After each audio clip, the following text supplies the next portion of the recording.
Inofarma, innovamos pensando en tu mascota.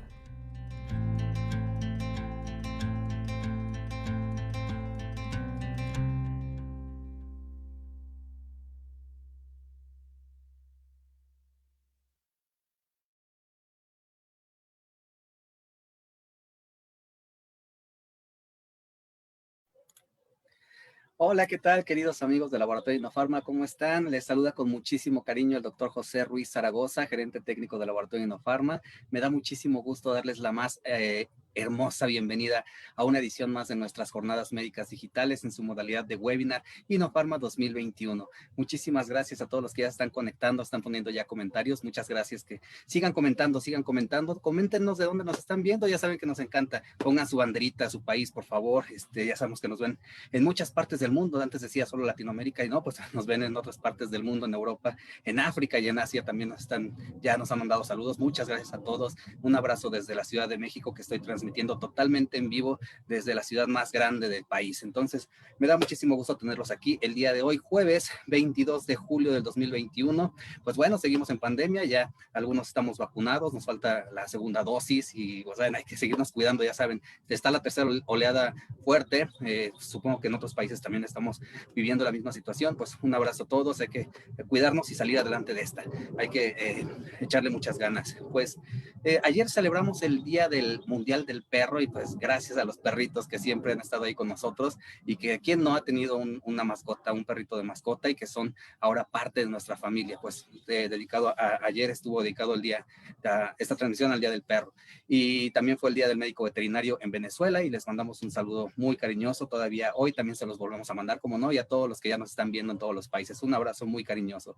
Muchas gracias a todos los médicos que ya están conectados, gracias a nuestros aliados comerciales, a nuestros distribuidores a nivel nacional e internacional. Ellos son los que nos apoyan con la organización, coordinación y difusión de estos eventos.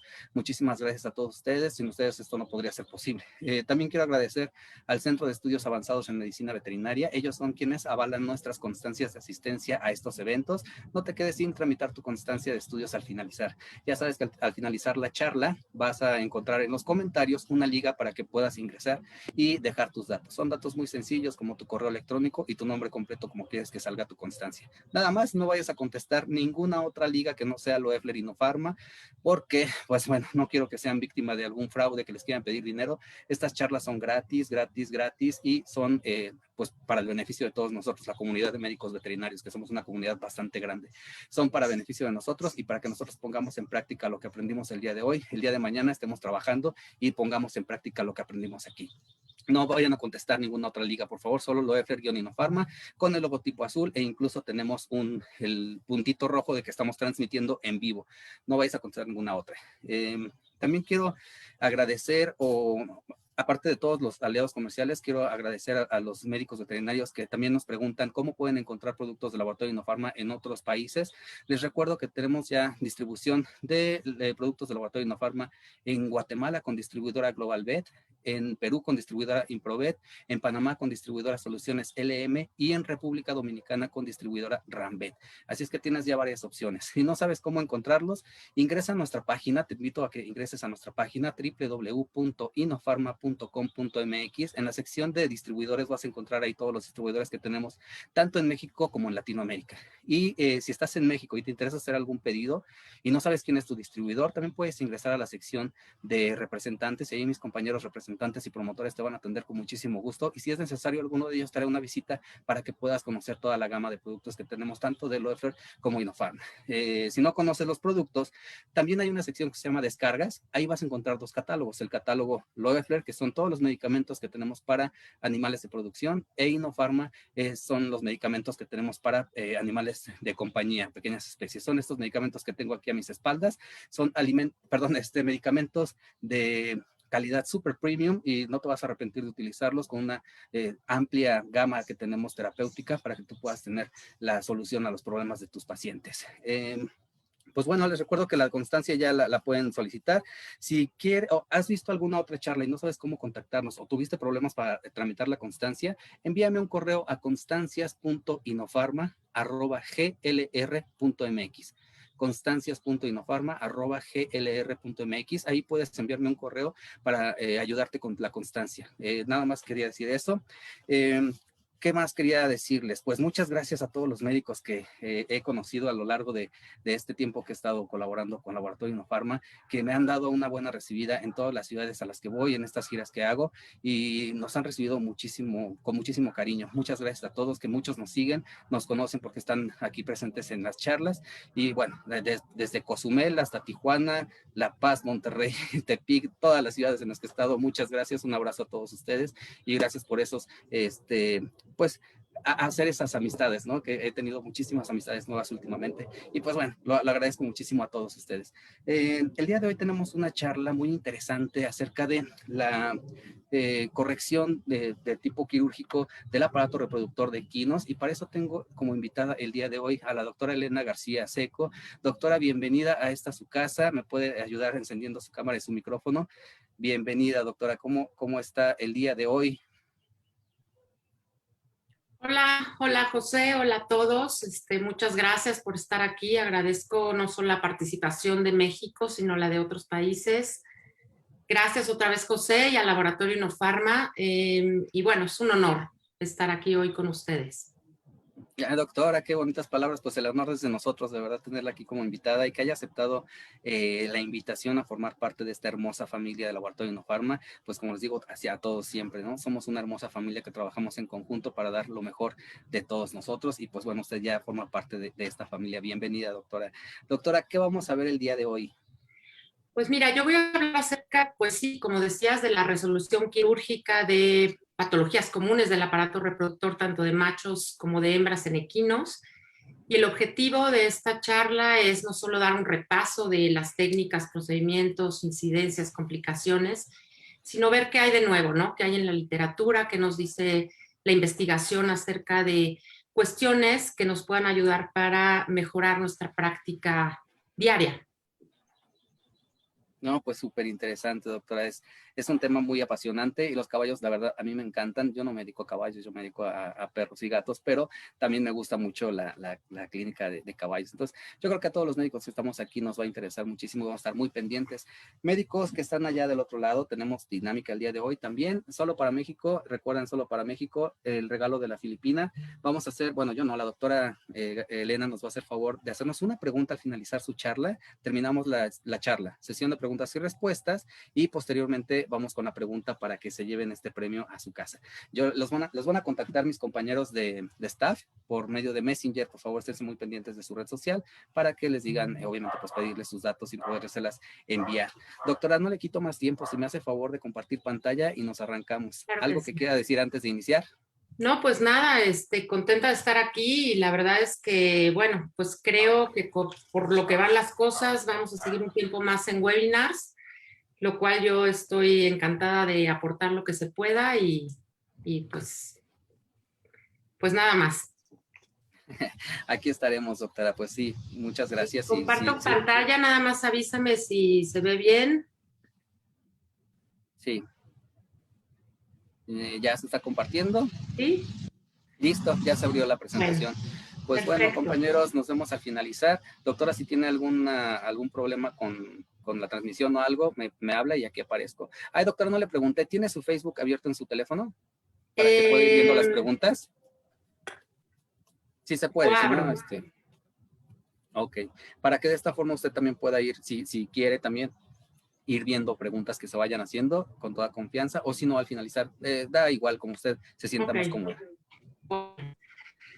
Perfecto. Bueno, Bueno, como mencioné, yo voy a hablar acerca de la resolución quirúrgica de patologías comunes del aparato reproductor, machos, hembras.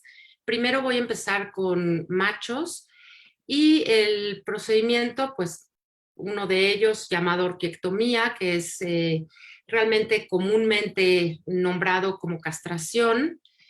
Es el procedimiento quirúrgico más comúnmente realizado en la práctica equina, y además es el procedimiento más antiguo reportado en la literatura. Este procedimiento, pues sabemos que se utiliza para, por un lado, reducir o eliminar el comportamiento masculino o agresivo en animales no aptos para la reproducción, Y por otro lado, para patologías como neoplasias, hernias inguinales, trauma, orquitis, torsión del cordón espermático, hidrocele y hematocele, entre otros.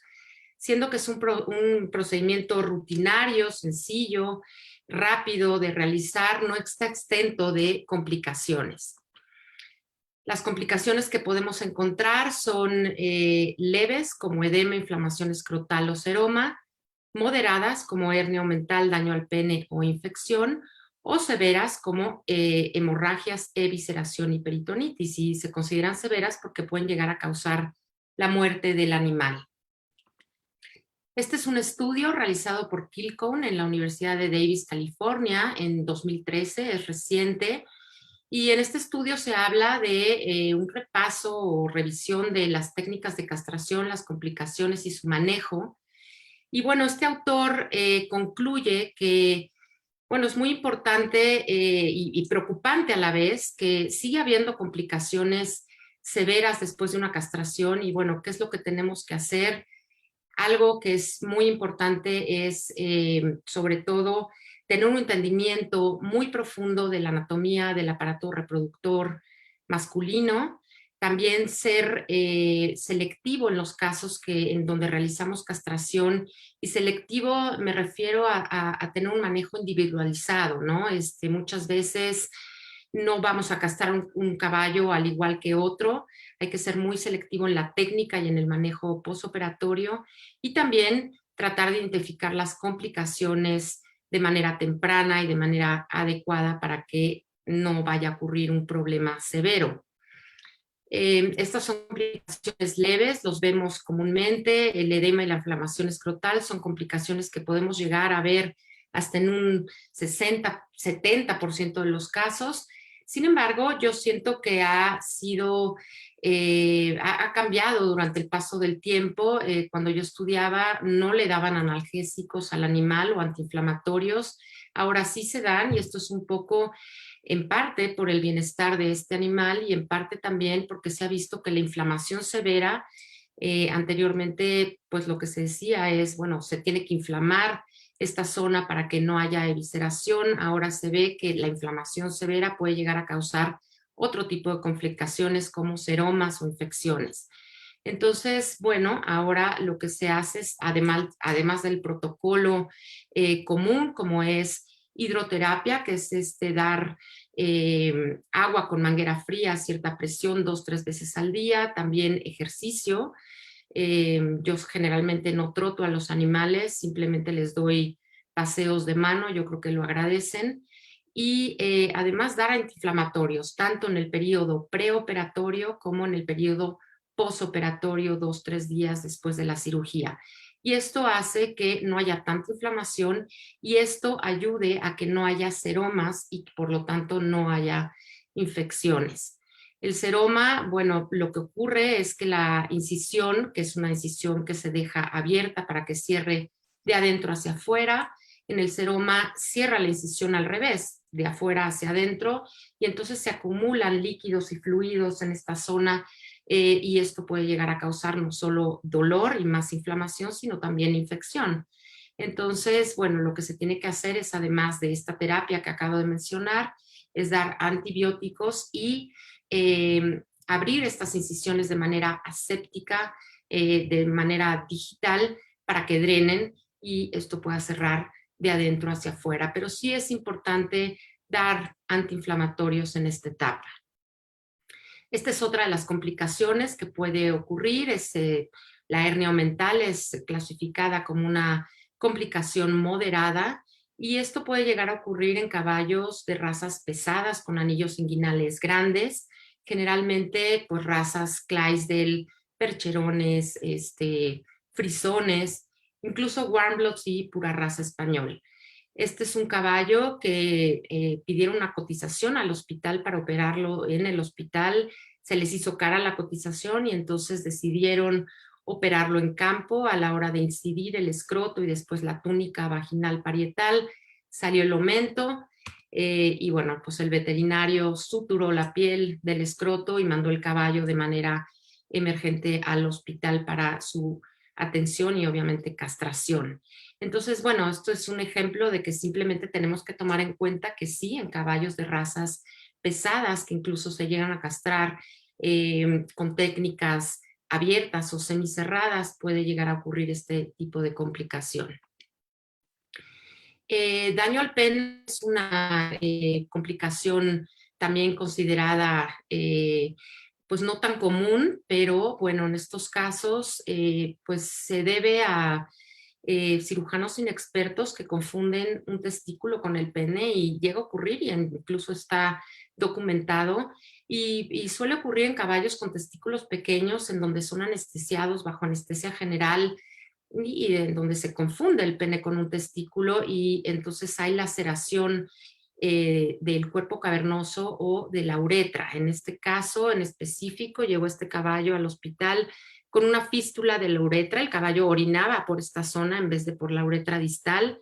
Otros casos que podemos observar, por ejemplo, en este caballo se hizo una castración, en el periodo posoperatorio tuvo una hemorragia severa, se pusieron empaques y después de esto el caballo estaba un poco inquieto, se sedó y tuvo parafimosis. Y bueno, pues esto se los comento porque puede llegar a ocurrir y bueno, en ocasiones hay que hacer una falactomía después de este procedimiento. Y en el caso de infecciones, como en este otro caso, bueno, estas pueden ocurrir debido a una mala técnica quirúrgica, debido al manejo de las suturas. Estas pueden llegar a infectarse si es que tocan áreas que no estén realmente asépticas, y también a una mala desinfección del área. Entonces hay que tener en cuenta que, bueno, en varios artículos se menciona que las ligaduras pueden causar infecciones, se comenta que pueden llegar a ser formar parte como de un cuerpo extraño, pero además si estas se llegan a infectar, bueno, pues el tejido se puede llegar a infectar. Muchas veces se hace el mismo protocolo, hidroterapia, antiinflamatorios, se sugiere poner además antibioterapia y en ocasiones, si no se trata de manera aguda, llegan incluso a contaminarse y ser una infección por estreptococos causando funiculitis séptica o cordón cirrótico, en donde ya tenemos que operar a este caballo y quitar toda esa masa fibrótica. La hemorragia es una de las complicaciones que se considera una de las más comunes que ocurre y puede ocurrir por varios aspectos. Hay que estar muy seguros de que utilizamos bien el emasculador. Acuérdense que el emasculador tiene una mariposa y esta siempre tiene que estar hacia afuera del caballo. Si castramos al animal de pie, tiene que estar hacia el piso, y si lo castramos en decúbito dorsal, hacia el cielo. También le llaman a esto knot to knot, es decir, el nudo hacia el testículo siempre. También es importante no realizar tensión excesiva en los tejidos, no realizar la emasculación en diagonal, sino en perpendicular. Y bueno, pues a veces también los emasculadores dejan de funcionar de manera adecuada. Entonces hay que revisar todo esto para evitar este tipo de complicaciones extremas. Y bueno, una complicación severa también que existe, afortunadamente no es tan común, es la ventración, que bueno, y esta es una pregunta que les voy a hacer, ventración y evisceración de los tejidos. Generalmente hay evisceración del intestino delgado, en algunas ocasiones se inflama y se enrolla en sí mismo, en otras ocasiones llega hasta tocar el suelo, y es por eso importante que en estas cirugías se tome conciencia de que se tiene que estar monitoreando durante las primeras 24 horas en el posoperatorio, no nada más por cuestiones de hemorragia, sino por este tipo de cuestiones que son, obviamente necesitan una atención de emergencia. En estos casos se tiene que poner un apósito húmedo, frío, con antibiótico. Generalmente ponemos también epinefrina y se tiene que remitir a unas instalaciones en donde puedan realizar una cirugía pertinente. Es importante en todo caso porque muchas veces pues hacemos una técnica y con eso nos enfocamos.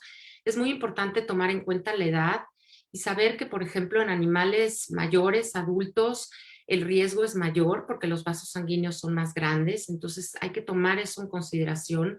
También la raza, les hablaba de los anillos inguinales más grandes en cierto tipo de razas, el temperamento del animal, si es que lo vamos a anestesiar o no. Si no lo anestesiamos, pues puede ser un peligro para el cirujano. Si lo anestesiamos, pues a lo mejor puede ser un peligro a la recuperación en anestesia. Hay que tomar en consideración si también se van a realizar otros procedimientos al mismo tiempo y en qué situación está ese animal. ¿Está en situación de campo? ¿Vive en caballeriza? ¿Se va a operar en quirófano? Y también la economía del propietario.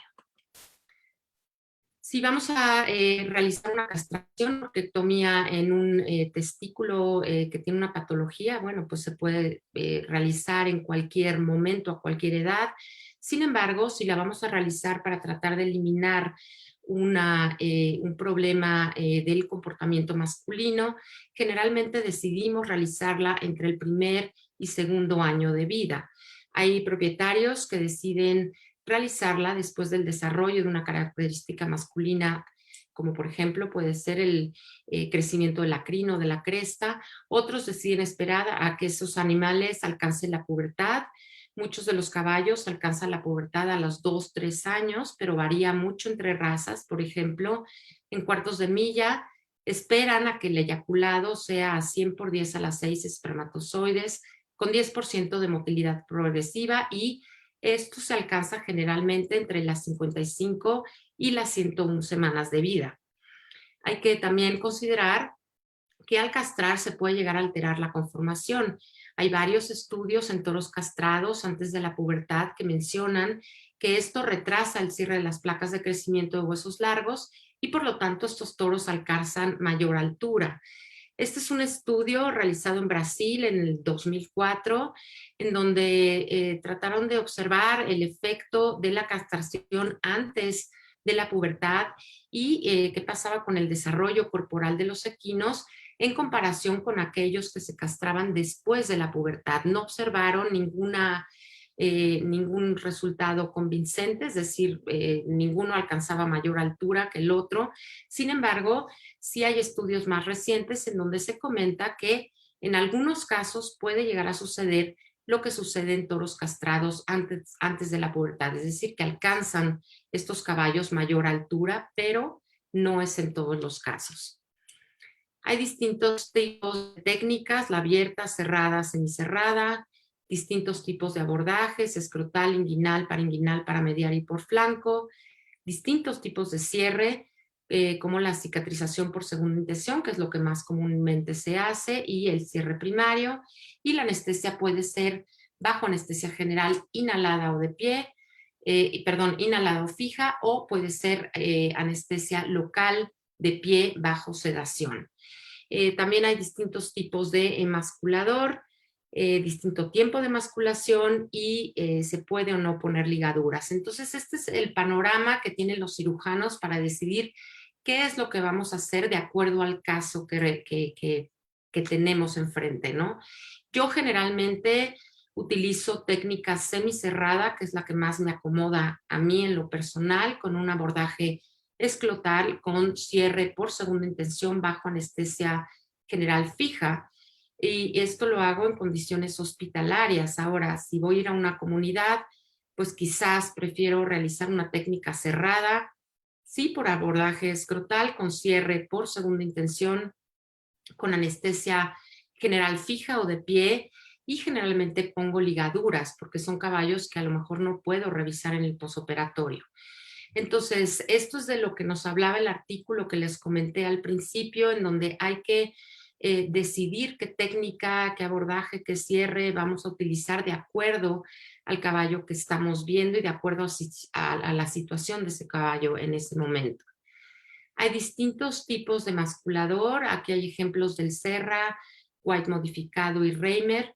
Estos emasculadores generalmente difieren en el tipo de hemostasis que realizan. Hay algunos que son rectos, otros que son curvos, pueden medir de 19 hasta 48 centímetros. Hay algunos que tienen cremallera, otros no. algunos que tienen una navaja incorporada. Por ejemplo, el Reimer emascula primero, hace hemostasia y después uno puede activar esta navaja y realizar el corte. En el Serra se realiza la hemostasia y el corte a la vez. Y también está el Henderson, que ha salido, pues no sé, hace algunos años. Se adhiere a un motor inalámbrico y bueno, pues generalmente el testículo se pone muy pegado a esta zona y lo que se emascula es el cordón espermático. Se dan 5 vueltas lentas, después 25 vueltas rápidas, y esto hace que el cordón, debido a las vueltas, se emascule por sí solo y haya un corte de 8 a 10 centímetros distal al testículo. Esta técnica ha funcionado bastante bien, por lo que comentan. Yo no he utilizado este emasculador. Y bueno, el tiempo de emasculación va a diferir entre 1.5 y 8 minutos. Lo que mencionan las indicaciones cuando compras un emasculador es que generalmente es necesario y suficiente ponerlo de 2 a 3 minutos, no más de ello. Y bueno, esto obviamente va a diferir entre clínicos al mismo tiempo que el comprarse uno u otro emasculador. Las técnicas pues son abiertas, cerradas. Esto difiere también en si incides o no la túnica vaginal parietal, y todas tienen ventajas y desventajas, ¿no? En la abierta vas a inspeccionar todas las estructuras, hay mayor exteriorización de estas, pero bueno, tiene la desventaja que puede haber evisceración e hidrocele. En la cerrada no vas a tener esas complicaciones, sin embargo no estás viendo lo que haces, ya que masculas el músculo cremaster y el cordón espermático junto con la túnica vaginal sin ver lo que ocurre por dentro. Y en la semicerrada, que es la que les digo que pues es la que a mí me gusta más, bueno, pues exteriorizas el tejido, abres la túnica vaginal parietal, emasculas primero el cordón espermático y después emasculas el músculo cremaster junto con la túnica vaginal. Entonces abres y vuelves a cerrar. Esto pues hasta cierto punto evita complicaciones. Las ligaduras, bueno, sabemos por un lado que no está muy sustentado, ahorita lo van a ver en ciertos estudios, que previenen la visceración y pueden reducir la incidencia de hemorragia postoperatoria. Si haces ligaduras en una castración cerrada, generalmente la ligadura es simplemente rodeando la túnica vaginal parietal, involucrando al músculo cremaster y al cordón espermático, pero si la haces abierta o semicerrada, primero masculas el cordón o el músculo cremaster y luego la túnica parietal. Estas ligaduras pueden ser sencillas, pueden ser dobles, pueden ser de transficción o de nudo gigante, como los que se hacen en la artroscopía o en la laparoscopía. Es importante saber que en burros los vasos sanguíneos del cordón espermático suelen ser más grandes, por ello, al igual que pasa en animales geriátricos, por ello pues se recomienda así poner ligaduras. Este es un estudio de Karnblatt en 2008, en donde evalúa las ligaduras en la túnica vaginal en castración en campo en caballos de tiro, y son castraciones cerradas. Él lo que ve o concluye es que no previene la herniación del omen,to o la evisceración, y también que la reducción de la incidencia de hemorragia, bueno, pues sí es mayor con ligaduras, pero no significativamente con los que no tienen ligaduras. De un 2.3% no tuvieron ligaduras y 2.4% con ligaduras. Ese es un porcentaje muy bajo. Y Kilcon en 2013 pues menciona que de 324 casos castrados, únicamente en 17 se utilizaron ligaduras, 6 de ellos presentaron hemorragias, y resume que el uso de ligaduras puede no ser necesario para prevenir la hemorragia postoperatoria.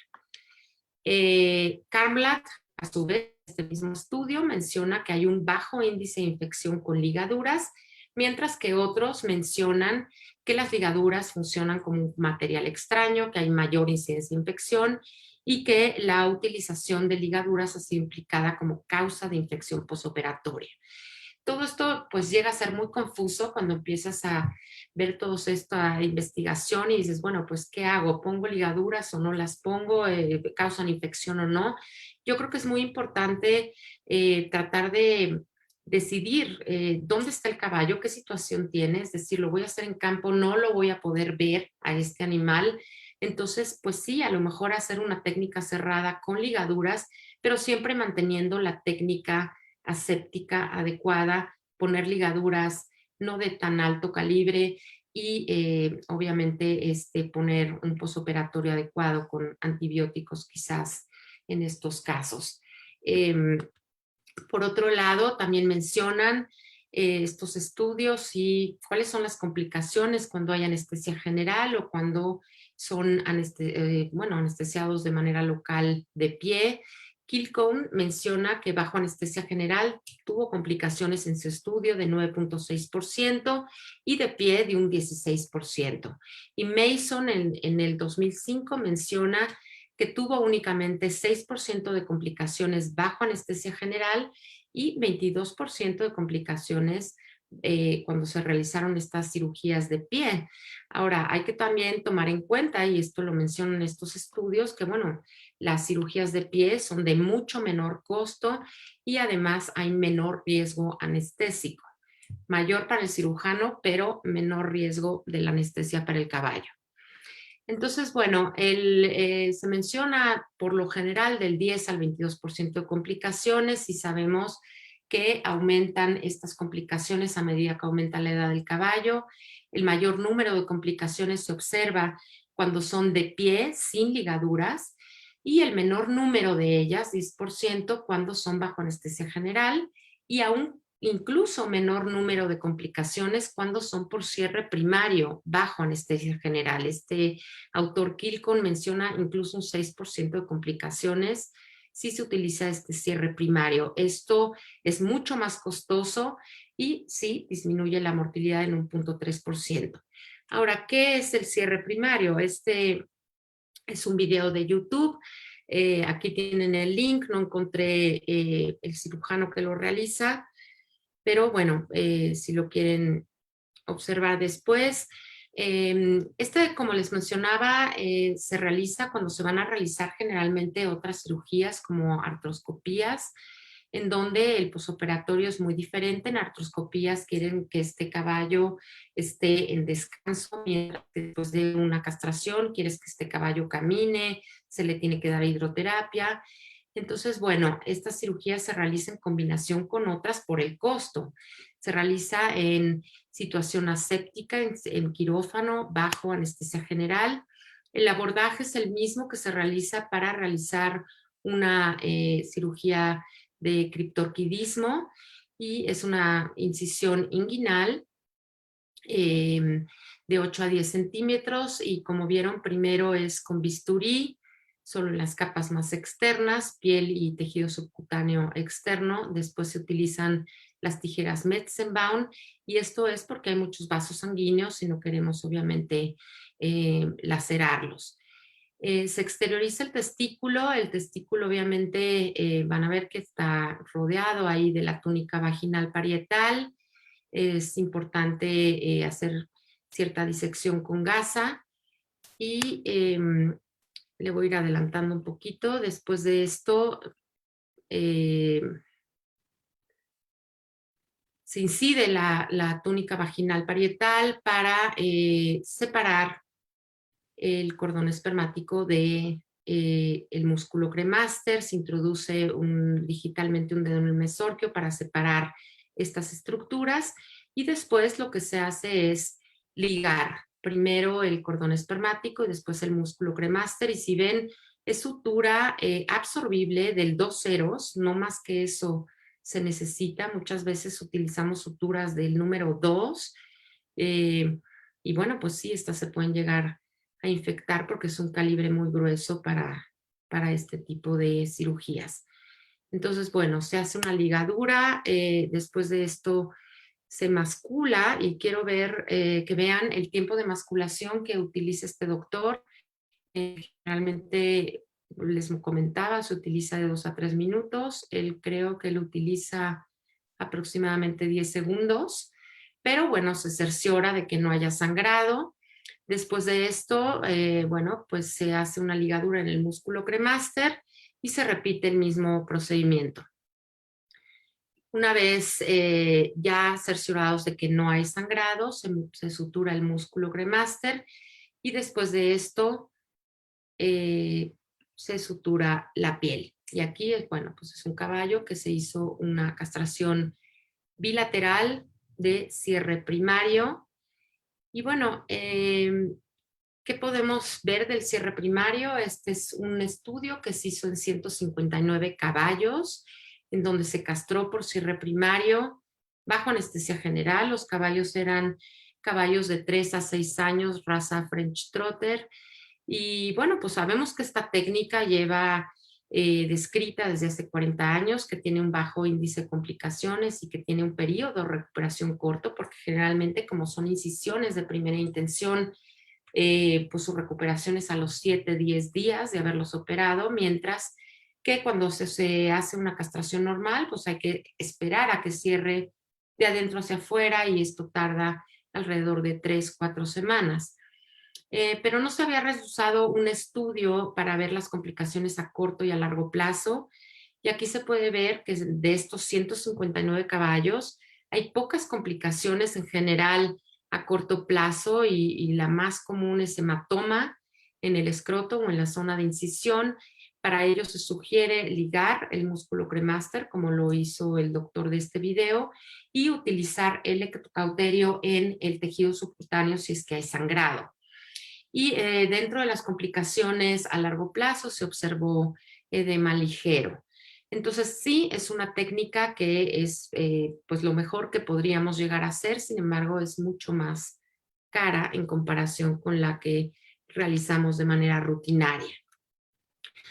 Otra de las complicaciones comunes es la hemorragia. Ya les había comentado que, bueno, pues se sugiere que es una de las complicaciones, pues obviamente severas, porque pueden llegar a causar la muerte del animal. La hemorragia puede ser leve y esto puede ocurrir después de la recuperación anestésica o al retirar el emasculador. Esto puede llegar a ser normal. Ahora, si el goteo es constante, más de una gota por segundo, o ocurre durante un periodo excesivo de más de 15 minutos, como en este caso, en donde hay una hemorragia pues severa, ¿no? Y en estos casos, obviamente, lo consideramos completamente anormal. Hay que identificar la fuente más común de sangrado y lo más común es que sea la arteria testicular. Sin embargo, hay que determinar si pueden ser sangrado de la túnica vaginal o puede llegar a ser sangrado de los vasos sanguíneos del escroto o sangrado en capa. Una vez identificada la fuente, hay que eliminar la hemorragia, ya sea ligando o masculando o empacando por 24 a 48 horas. En algunas ocasiones hay que volver a anestesiar al animal si es que se anestesió en una primera instancia para identificar esta fuente de sangrado, pero de ninguna manera podemos dejar que esto sangre por más tiempo porque obviamente el caballo puede morir. Este es un caso que se me hace interesante compartir. Es un caballo de 3 años que lo castró el veterinario en campo. No tuvo complicaciones en un primer momento, pero a las 8 horas le reportaron que el caballo estaba sangrando y decide mandarlo al hospital. Este es el caballo cuando llega al hospital, tiene un sangrado, pues no es severo, pero es continuo. El hematocrito que le tomamos en ese momento era del 3% y ya llevaba 12 horas después de haberse realizado la cirugía. Aquí podemos ver el sangrado, si es que se llega a apreciar, es ligero pero constante. Entonces lo que se decide hacer es poner un empaque. Este empaque se pone frío, con solución salina, empapado también de antibiótico y epinefrina. El caballo en las primeras 24 horas, bueno, pues se notaba tranquilo, comiendo con las constantes fisiológicas normales. Su hematocrito había bajado al 26%. Esto fue a las 12 horas de la hemostasia que realizamos. A las 48 horas, pues cirugía, el hematocrito era 22%, retiramos el apósito, pusimos una compresa con hielo y el caballo seguía, bueno, de buena actitud, comiendo con buenas constantes fisiológicas. A las 72 horas, el hematocrito seguía al 22%. Sin embargo, a las 96 horas por cirugía, el hematocrito baja al 12%. Y también las proteínas totales bajan a 32 gramos por decilitro. Esto es alarmante, por lo tanto, bueno, pues se decide realizar una transfusión sanguínea.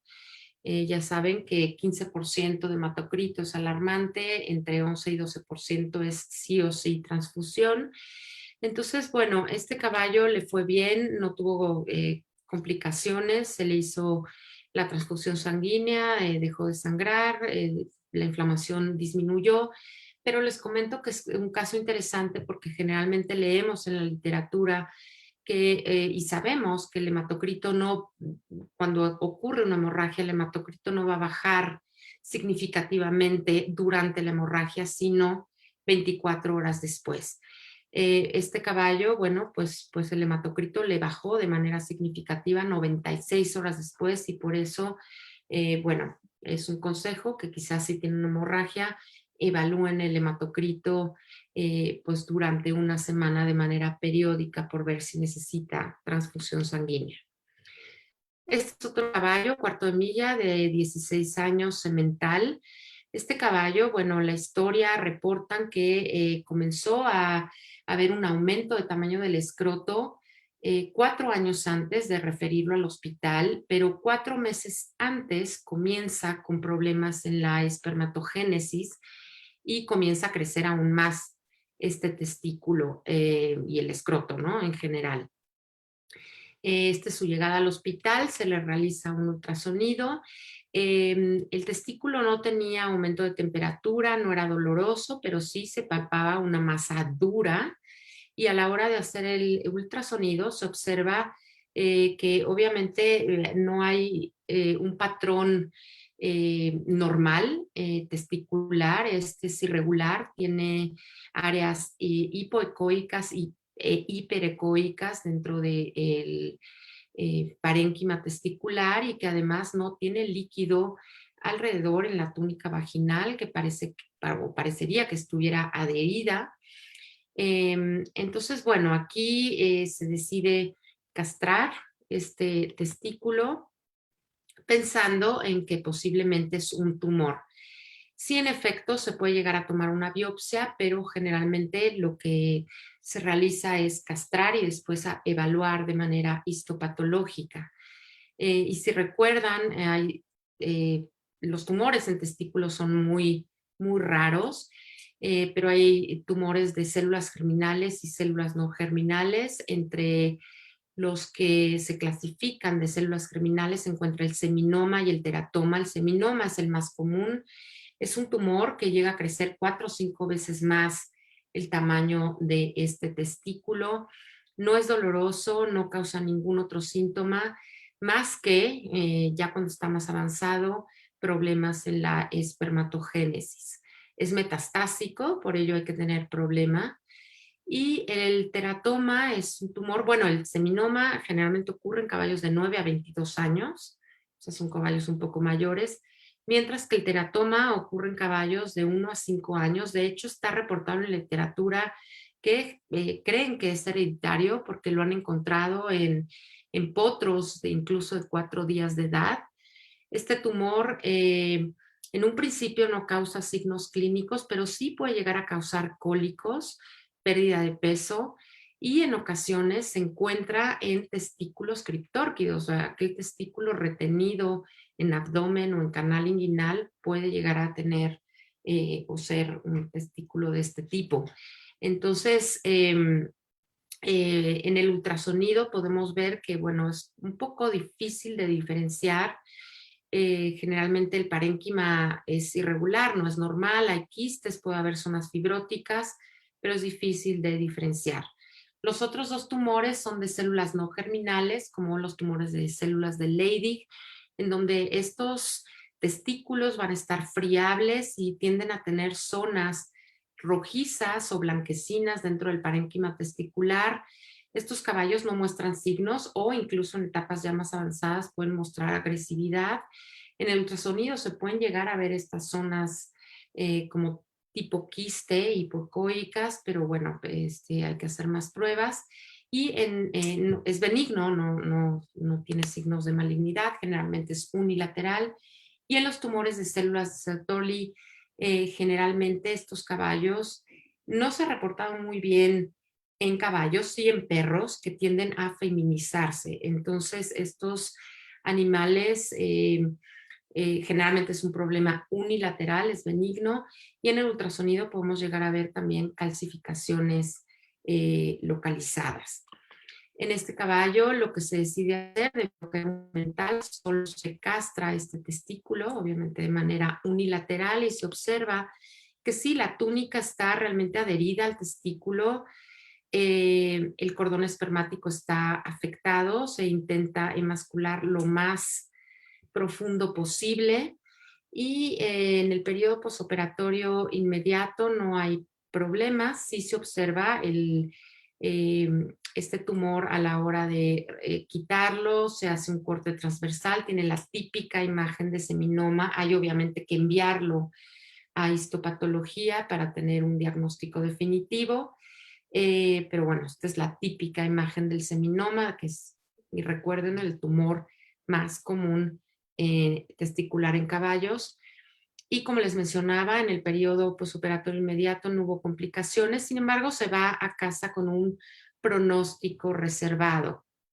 Este era un caballo de el doctor Taylor de la Universidad de Veracruz, se lo estuvo vigilando constantemente, estuvo un año este caballo realizando función zootécnica de semental, pero comienza con pues signos de cólico, pérdida de peso, le hace un ultrasonido abdominal y observa que hay mucho líquido libre y bueno, pues también hay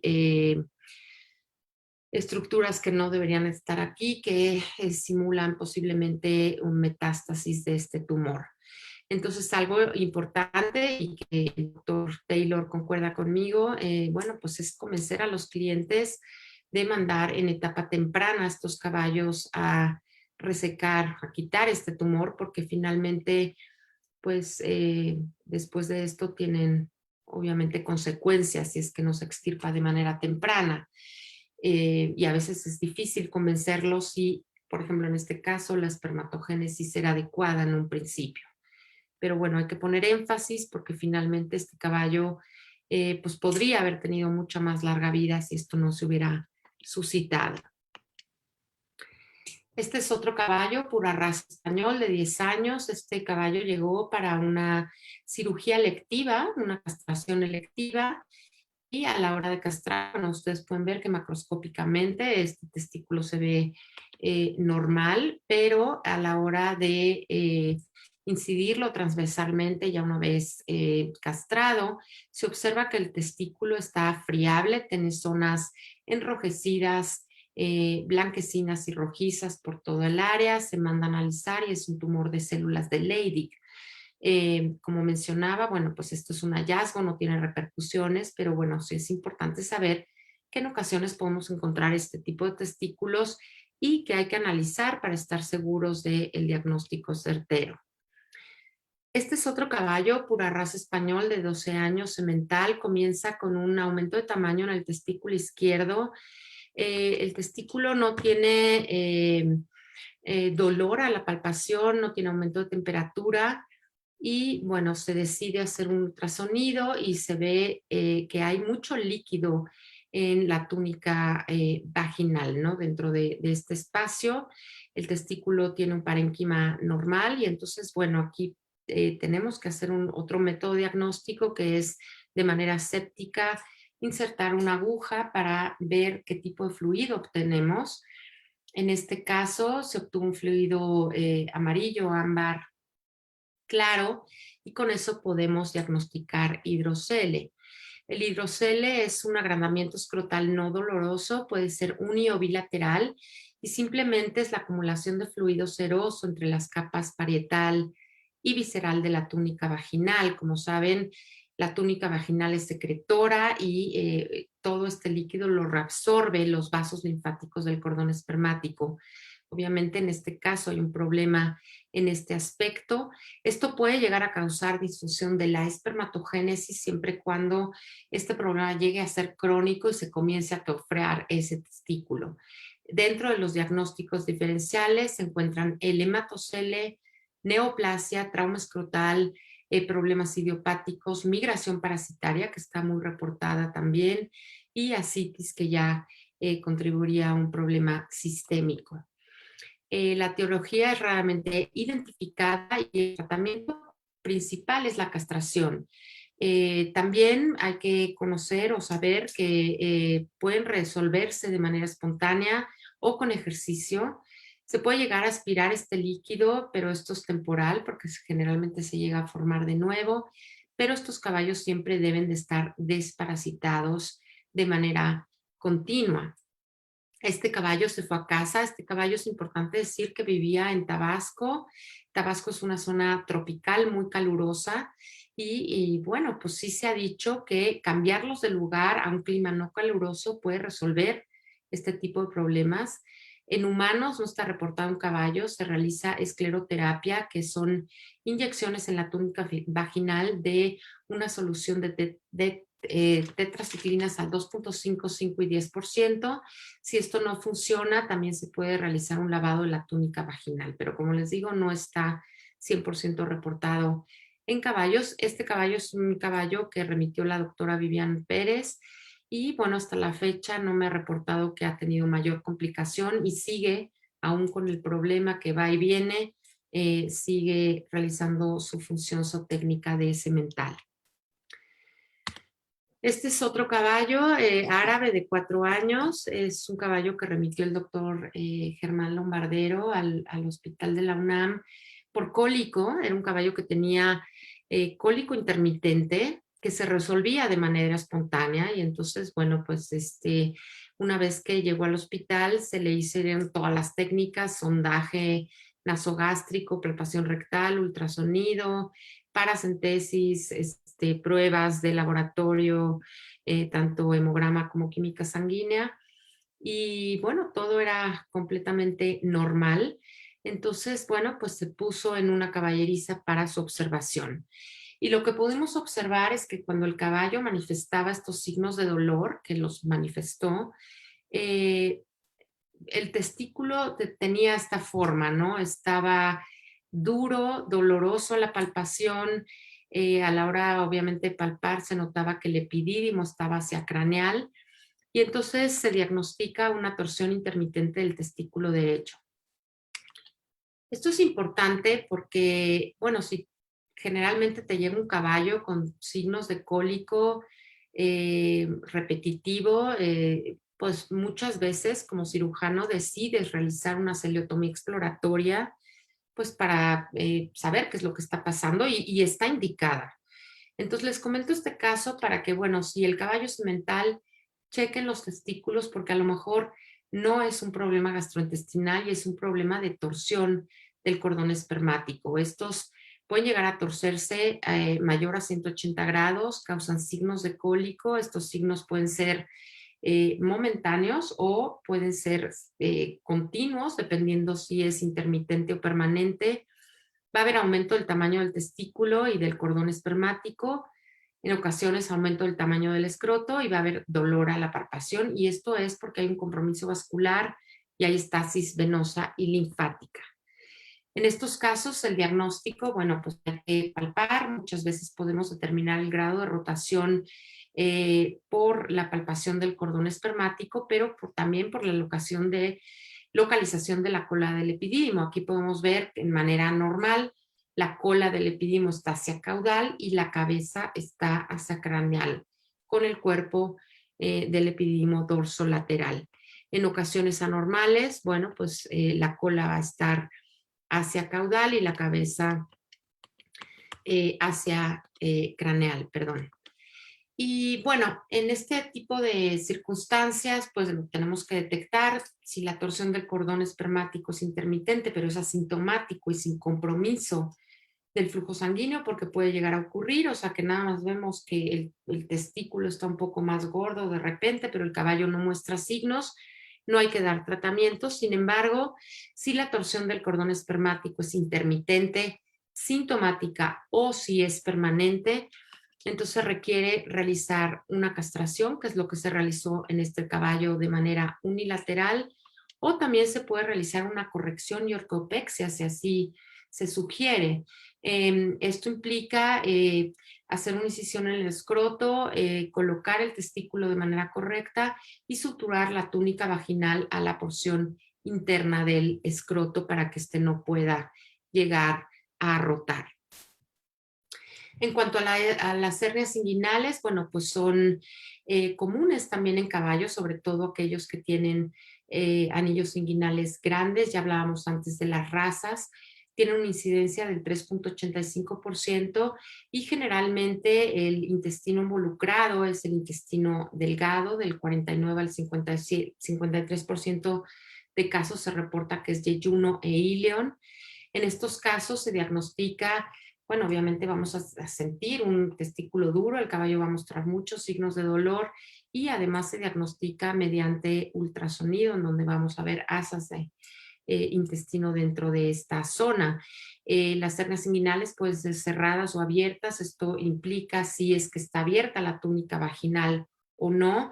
Si está abierta la túnica vaginal y el intestino está en contacto directo con el escroto, se denominan abiertas, son las menos comunes, las más comunes son las cerradas.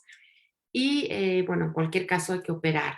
Y siempre hay que operar y tratar o sea, obviamente hay que castrar ese testículo, pero también determinar si hay daño al intestino involucrado. En este caso, como pueden ver, pues ya hay isquemia de esta porción y entonces hay que resecar.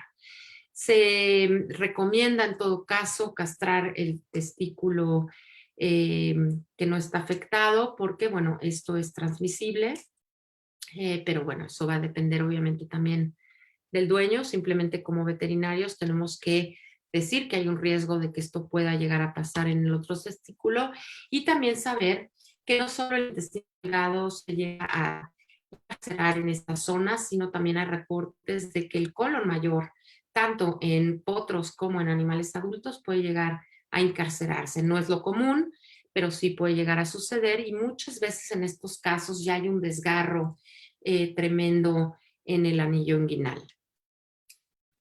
En cuanto al criptorquidismo, bueno, esto ocurre en uno de cada 6 caballos, se observa en el 17% de los casos.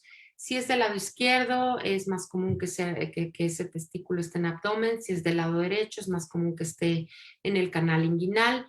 Y si el padecimiento es bilateral, es más común que ambos se encuentren en abdomen. Esto se observa en razas como percherones, saddlebreds, cuarto de milla, ponis, pura sangre inglés, pura raza español. Y bueno, anteriormente, pues las técnicas de diagnóstico era, además de no ver un testículo, palpar la zona inguinal y palpar rectalmente. Ahora, la palpación rectal pues tiene muchos riesgos por el desgarro. Generalmente son potros que no están acostumbrados a esto y la información que nos da una palpación rectal es mínima. Entonces me da mucho gusto presentar aquí que en este artículo, en 2015, bueno, pues hicieron una evaluación de ultrasonido en el área inguinal de manera percutánea y bueno, pues tiene una sensibilidad y una especificidad alta para predecir la localización del testículo criptórquido y esto nos da a los cirujanos mucha información de qué es lo que vamos a encontrar en cirugía, si el testículo está en canal inguinal o está en abdomen. La cirugía del criptorquidismo, bueno, pues es la misma técnica que les acabo de enseñar del cierre primario. Se hace por un abordaje inguinal de 8 a 10 centímetros, primero con bisturí, después con tijeras Metzeman, después digital. Si el testículo se encuentra en canal inguinal, bueno, pues la cirugía es muy sencilla, pero si se encuentra en cavidad abdominal no es tan sencilla. Y hay 2 técnicas de realizarse: la invasiva o la no invasiva. Lo ideal es realizar la no invasiva buscando, obviamente, la túnica vaginal con pinzas atraumáticas, tratando de exteriorizar ese testículo de cavidad abdominal. La invasiva es introducir la mano y buscar el testículo por toda la cavidad abdominal, que pues bueno, no es la técnica correcta.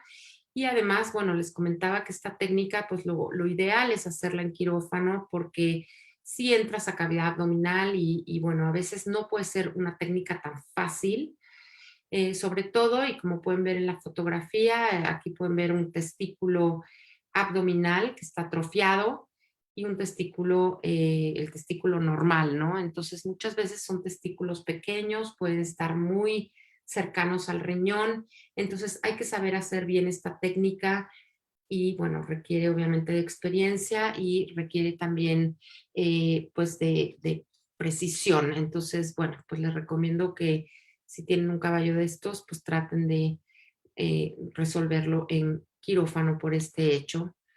Y bueno, en cuanto a la felectomía parcial, generalmente se debe a traumatismos en donde causen parafimosis. Hay otras causas de parafimosis como herpes, rabia o tracalizantes, generalmente eh, asociados a la fenotiacina. Y yo también he visto casos en donde ocurre parafimosis con gilacina, pero la mayoría de los casos que yo he visto son traumáticos. Entonces, en estos casos hay que tomar consideraciones adecuadas. Por ejemplo, este es un caballo pura sangre inglés de 26 años de paseo. El tratamiento inicial que se debe hacer es controlar el edema, prevenir trauma adicional y preservar el drenaje venoso linfático. Si es muy agudo, podríamos entonces retener el pene dentro del prepucio con suturas o pinzas de campo. Esto va a evitar que se forme más edema o trauma. También, si ya no es tan agudo, bueno, pues podríamos poner vendajes Smarch de 10 a 15 minutos cada 2-3 horas para intentar reducir ese edema y entonces introducirlo en el prepucio. Y bueno, está este artículo en donde inventaron este instrumento que le llamaron ProBang.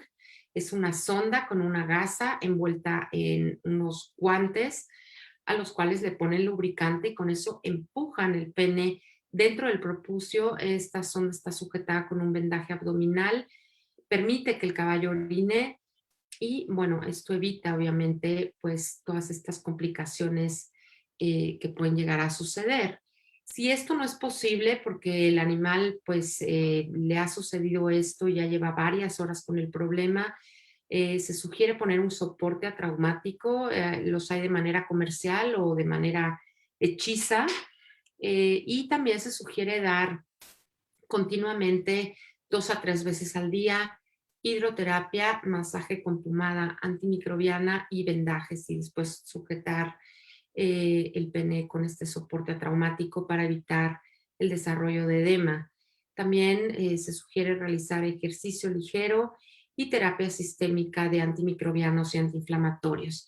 Si esto no se resuelve en algunos días, bueno, pues lamentablemente hay que hacer una falectomía. Este es el caballo que les mencioné de 26 años. Pusimos estos vendajes cada 2, 3 horas. Estábamos haciendo hidroterapia, poniendo el vendaje, masaje. Y bueno, este es el avance desde cuando llegó hasta 10 días después. Sí hay una mejoría, pero pues obviamente no hay resolución en cuanto a la inervación. Entonces, bueno, se decide hacer una falectomía. Importante saber que hay distintas técnicas, estas son las que más comúnmente se utilizan. A mí la que me gusta es la técnica de Williams, que es esta que está aquí en medio, porque me permite tener una uretra o reconstrucción de la uretra más grande y esto evita la estenosis, que, bueno, está documentado que es uno de los problemas mayores que puede ocurrir con esta cirugía. La técnica de Scott, como ven, pues sí, puede llegar a tener problemas de estenosis. Y la técnica de Bismuth, últimamente, bueno, pues la hacen de pie. Yo no lo he intentado, pero bueno, pues creo que es un poco incómodo y arriesgado para el cirujano, pero bueno, pues también es un avance que se puede hacer de pie. Yo por el momento sigo con la técnica de Williams. En estos casos se anestesia el caballo bajo anestesia general inhalada, en decúbito dorsal, se pone una sonda uretral y se pone ¿cómo se llama esto? Ay, se me fue el nombre. En fin, para evitar el flujo sanguíneo, no es un estoquinete, se me fue el nombre, ahorita me acuerdo. Y después de esto vamos a hacer en la porción ventral una incisión en V invertida vamos a buscar la uretra, ¿sí? Vamos a ir disecando hasta buscar la uretra y después de esto vamos a suturar la mucosa de la uretra a la piel en todas las secciones menos en la base del triángulo. Una vez hecho esto, vamos a cortar en forma diagonal la base del triángulo y después de esto, pues simplemente suturamos esa porción a lo que queda, suturando también parte del cuerpo cavernoso. Entonces, bueno, esta es la técnica, es relativamente sencilla. Como pueden ver, en este caso no hay edema, por lo tanto es una cirugía más sencilla que las demás. Y bueno, algo que es importante de evaluar es cómo orina el caballo después de la cirugía. Evaluar no en un chorro normal, sino en regadera, pero hay que evaluar que orine y que orine sin dolor y que no tenga hemorragia al orinar.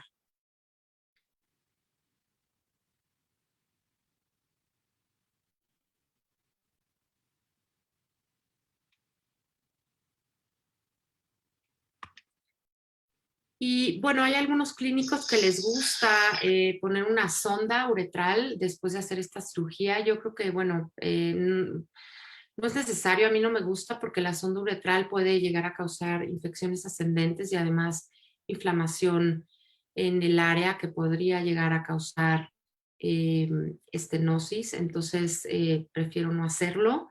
Si el caballo orina sin dolor, ya estamos un poco del otro lado.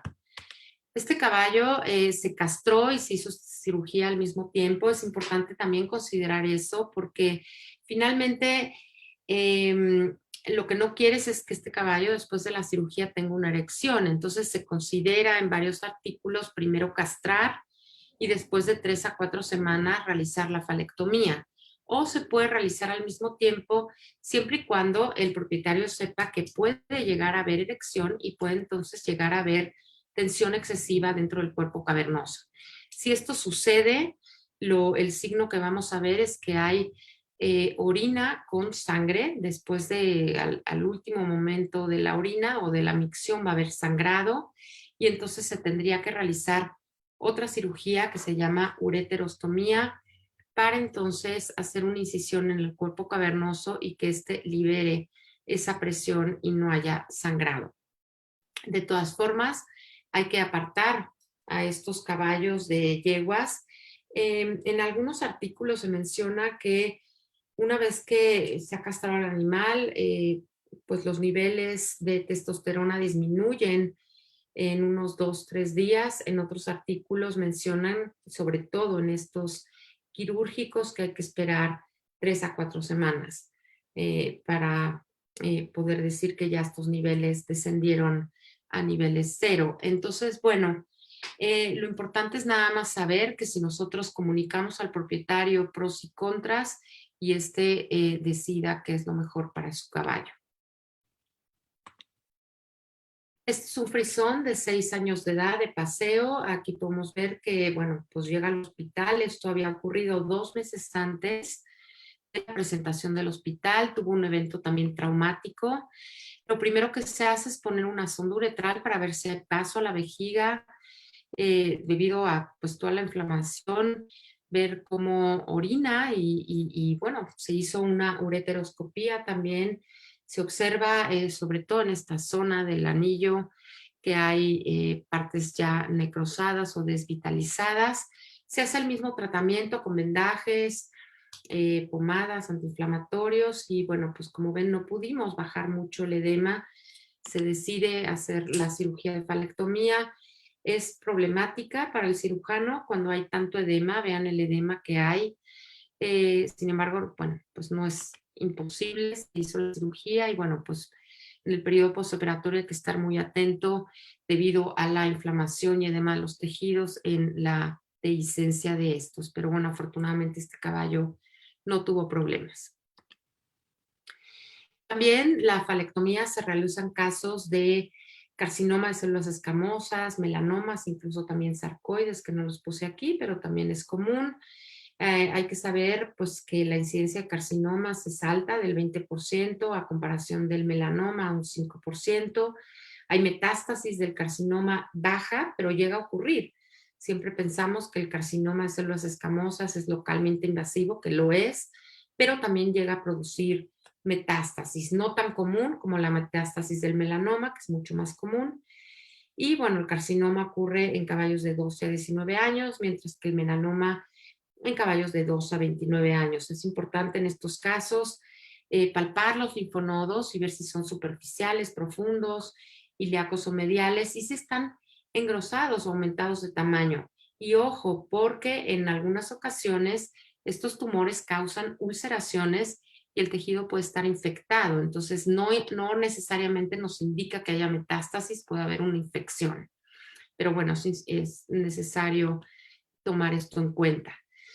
En cuanto a la intervención quirúrgica, bueno, pues es importante extirpar esta lesión lo antes posible con márgenes adecuados para, obviamente, minimizar el riesgo de recidiva. Se puede hacer una escisión local o una osteoplastía segmentaria para tumores pequeños que no involucren a la túnica albuginea, o una falectomía parcial o resección en bloque, que ya es una cirugía mucho más invasiva para tumores grandes que involucran a la túnica albuginea. Este es un pony de 10 años de paseo. El dueño se quejaba de que el pony a la hora de orinar había una secreción, un mal olor y había sangrado también.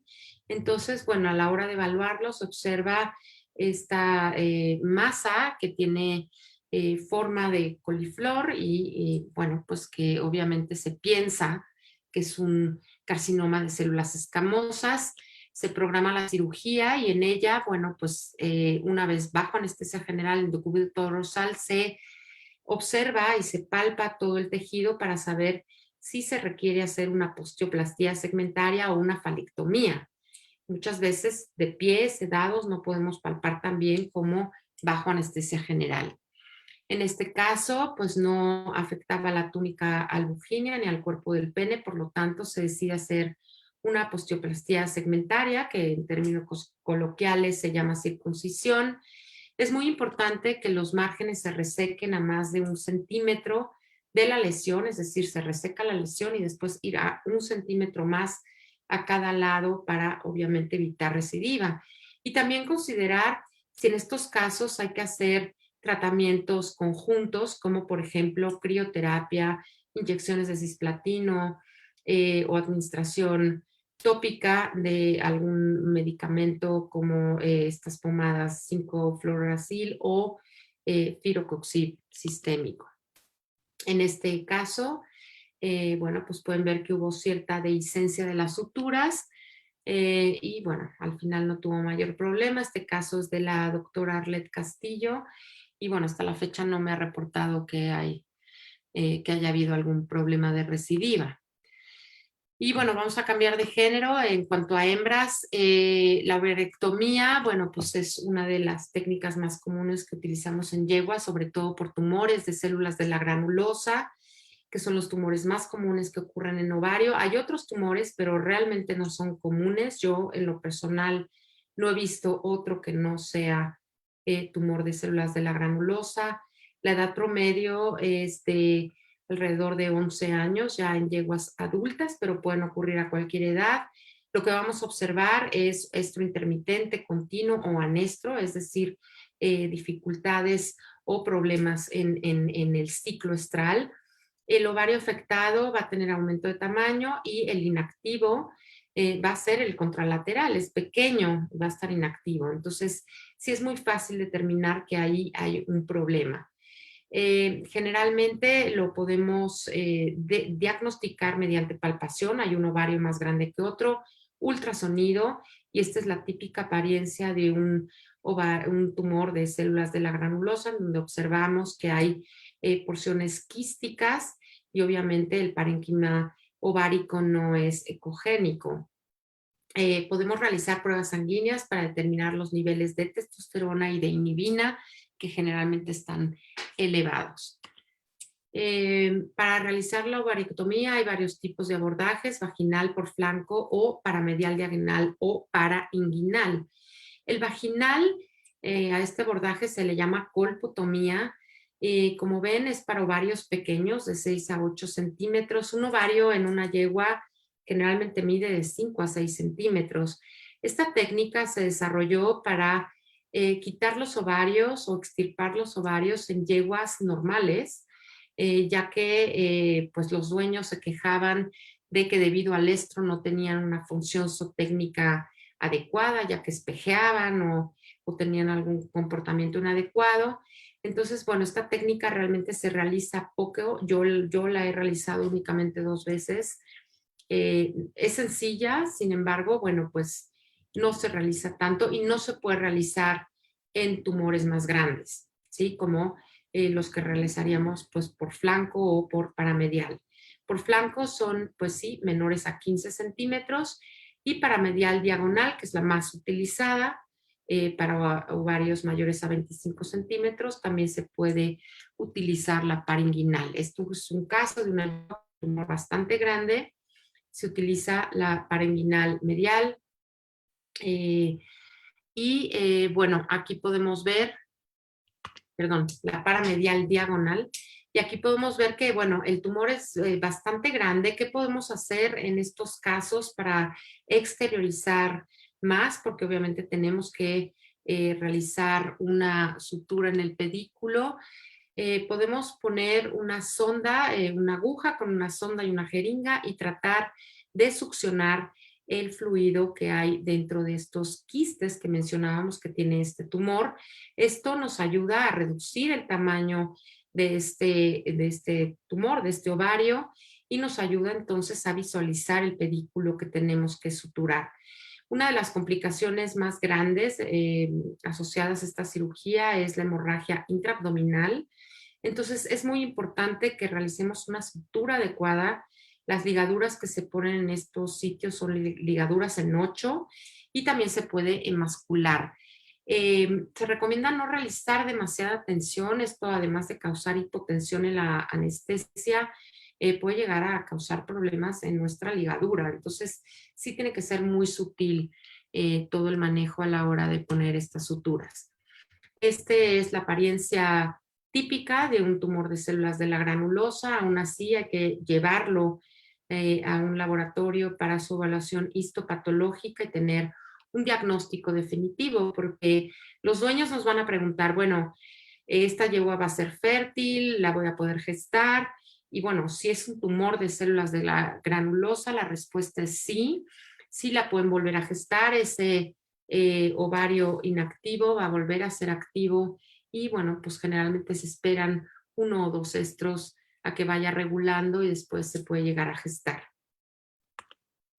Esta cirugía también se puede hacer por flanco, siempre y cuando la yegua sea una yegua que lo permita, bajo sedación y un bloqueo en L, como se realiza en vacas para la zona paralumbar. Ayuda mucho que una persona palpe a la yegua y entonces empuje ese ovario a la zona del flanco. En este ovario, que medía alrededor de 10 centímetros, pues también tuvimos que sacar fluido para hacerlo un poco más pequeño y poder tener mejor manipulación y poder suturar de una mejor manera. Esta cirugía flanco también se puede realizar bajo anestesia general. Obviamente esto es mucho más cómodo para el cirujano, la yegua no se está moviendo.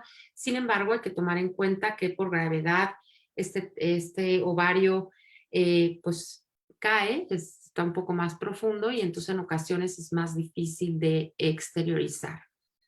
Bueno, no hay mayor problema. Y este es un tumor de células de la granulosa de un colega, el doctor Velázquez. Es una yegua de 2 años, frisona, con pérdida de peso, falta de apetito, cólicos. y bueno, tenía este tumor que en un principio no se sabía bien qué era, porque era muy difícil incluso palpar y determinar qué es lo que era, pero bueno, muchas veces nos preguntan, eh, pues el ritmo de crecimiento de estos tumores no se sabe y si ven, esta es una yegua de 2 años con un tumor enorme. Yo con lo que les aconsejo es tratar de operar estos tumores lo más pronto posible porque, pues sí, no se sabe el ritmo de crecimiento. A veces palpamos un tumor en forma de naranja y a lo mejor en un mes ya está en forma de un melón y cada vez que va creciendo es mucho más difícil realizar la cirugía. Y obviamente estos tumores llegan a causar cólicos severos. Entonces, como no se sabe el ritmo, es mejor operarlos de manera temprana. La histerotomía o cesárea es un problema que se realiza, es una cirugía que se realiza con problemas de distocia o torsión uterina. Hay que tomar muy en cuenta las etapas del parto. Hay 3 etapas, si ustedes recuerdan, y a grandes rasgos. La primera etapa es cuando se posiciona el potro, dura de 1 a 4 horas. Aquí podemos ver, por ejemplo, en este diagrama, esta es la vulva, que se está posicionando el potro. Pueden ver 13 minutos, 21 minutos, ¿no?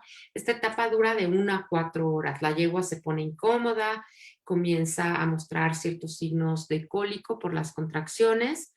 La etapa 2, pues mencionan que tiene un máximo de duración de 30 minutos, pero generalmente dura 5 minutos y si ven este diagrama son 3 minutos, 4 minutos con 10 segundos, es decir, es bastante rápido.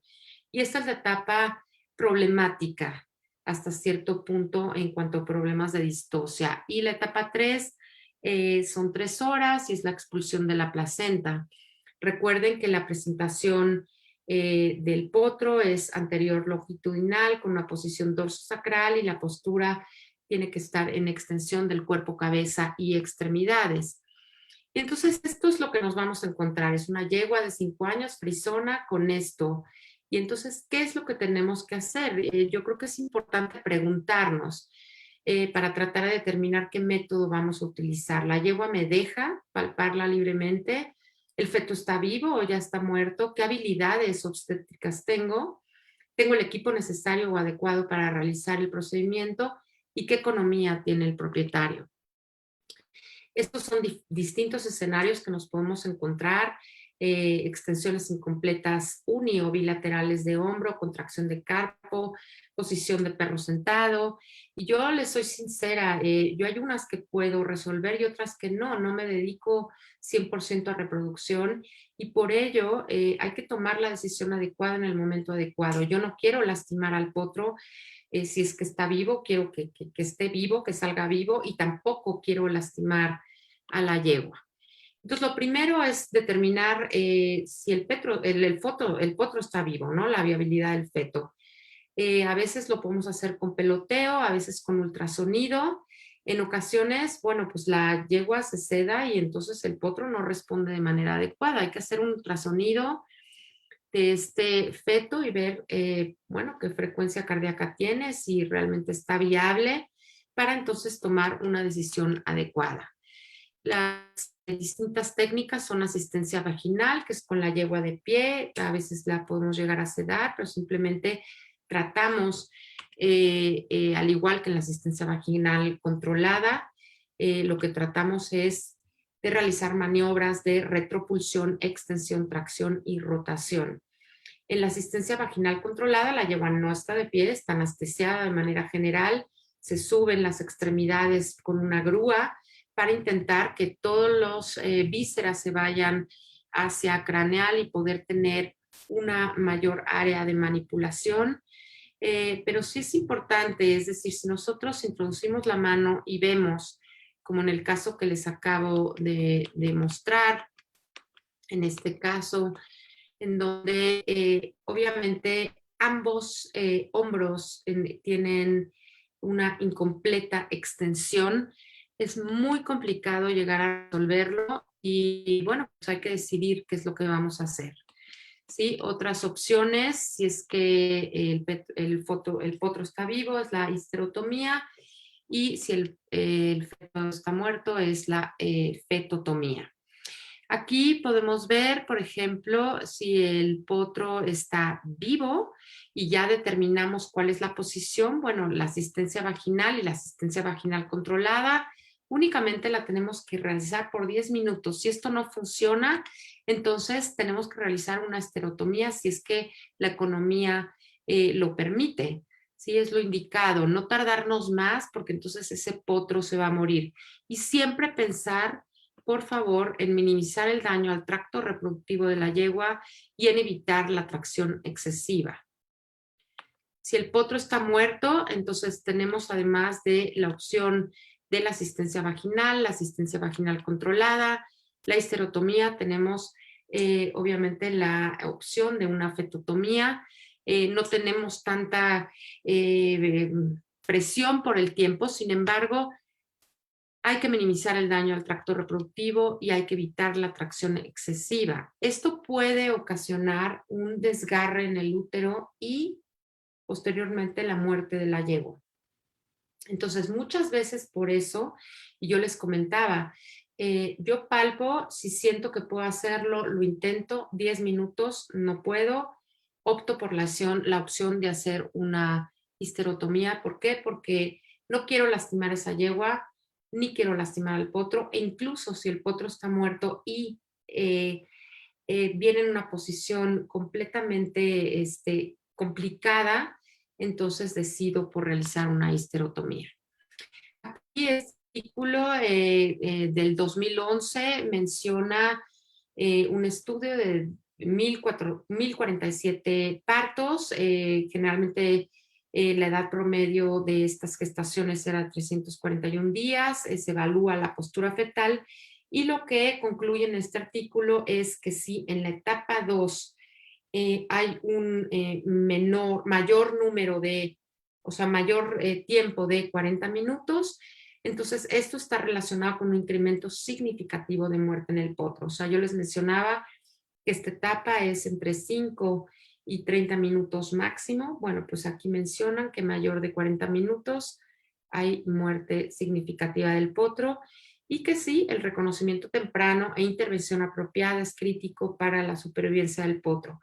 Si nosotros nos dedicamos a reproducción y tenemos un rancho en donde tenemos yeguas gestantes, tenemos que tener gente que nos indique cuándo está mostrando signos de etapa 1 para entonces, o ya sea tener veterinarios fijos o entonces ir en esa etapa para tratar de ayudar y que no haya muerte, obviamente, del potro de la yegua.